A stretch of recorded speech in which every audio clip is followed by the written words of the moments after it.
In this video we'll look at another example of 2D trig, and this is quite a classic example utilizing the tricks I gave you in the intro video. And so what we know about this triangle is that PA bisects DPC, and so if this is 90 and x, then this will be 90 minus x, and because it bisects, this will be the same, so it will also be 90 minus x. Then to work out this angle, it would be 90, because you already have 90 and you need another 90, and then you need to kind of cancel the other letters. That's a cool, quick way of working it out. So I need to plus an x to get rid of this one, and I need to minus a y. You can also just go old school and safe and say y plus 90 minus x plus d equals 180, and then move everything across, and that would have got you d as well. So let's dive into the question. If it's 90-degree triangle, you can use SOH CAH TOA, the good old days. And if it's not 90, you can use cos rule or sine rule. I default to sine rule if I get the opportunity, but sometimes you need to use cos rule. So let's look at what this presents for us. Show that x is 60 degrees. So because it's a 90 degree, I'm going to use SOH CAH TOA. I'm going to choose to look from here because it's just a little bit easier than here. And so looking from here, this is my opposite and my hypotenuse, which is sine.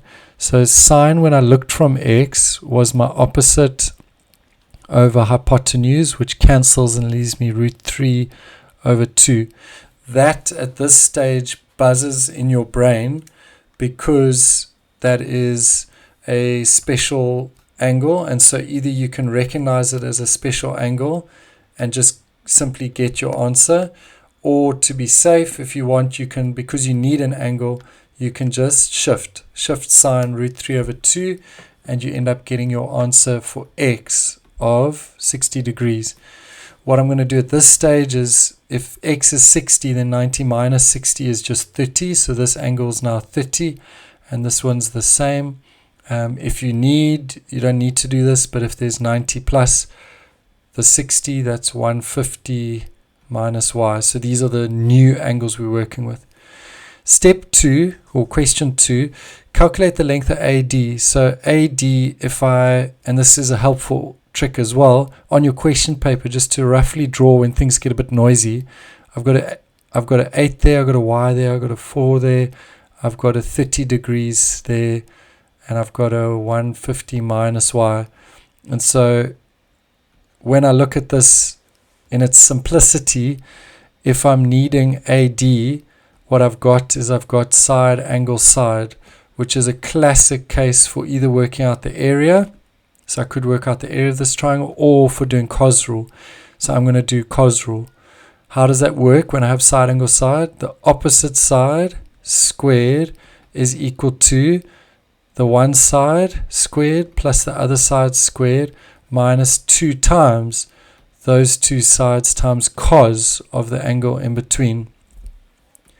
And when I work that out on my calculator, I end up getting an answer of 24.57. I wouldn't round this off in my actual calculator. I would just simply, to get AD, I will square root the whole long answer that I've just had to get my final rounded off answer for now, which is 4.96 units. Last question, they asked me to work out y, and so because I've now worked out AD, so I've got AD 4.96, it would probably be easiest to do sine rule. So I need y, so it would be here's a pair and here's a pair, and so I put what I want on top, so I want the y, so it will be sine of y over his opposite side equals sine of 30 over his opposite side, and that then I'm going to take the 4 up so that I've just got sine y.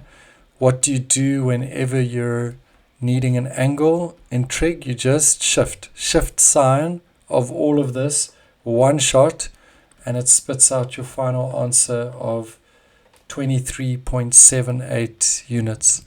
I hope that you found this video helpful. If you did, please like it, subscribe to our channel, and share it with your friends.